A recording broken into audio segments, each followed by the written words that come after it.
Evo, dobio sam izuzetnu čast da mogu danas jednu edukaciju imati na ovom skupu po pitanju međunarodnih propisa koji vrijede u EU, a tako i u Hrvatskoj.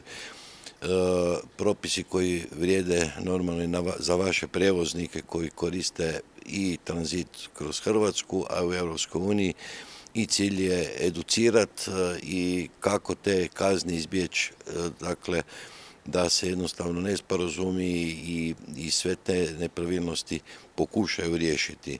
U ovo kratko vrijeme cilj će biti tu da upravo usmjerimo i prijevoznike i vozače, da se informiraju i da ih usmjerimo na koji način to riješiti. Socijalno zakonodavstvo po pitanju radnog vremena i samo dio kompletnog jednog velikog programa sigurnosti prometa, dakle i vezan je i uz preventivni represivni dio, ali prvenstveno i edukativni dio.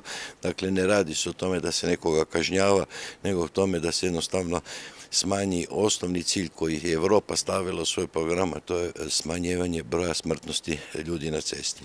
Evo, to mi je danas zadatak da ljude informiram i da poruku dam možda i vladi Republike Bosne i Hercegovine da i zakonodavstvo prilagodi Europi upravo u cilju da prijevoznici moraju poštivati i zakonodavstvo Europe jer koriste te ceste.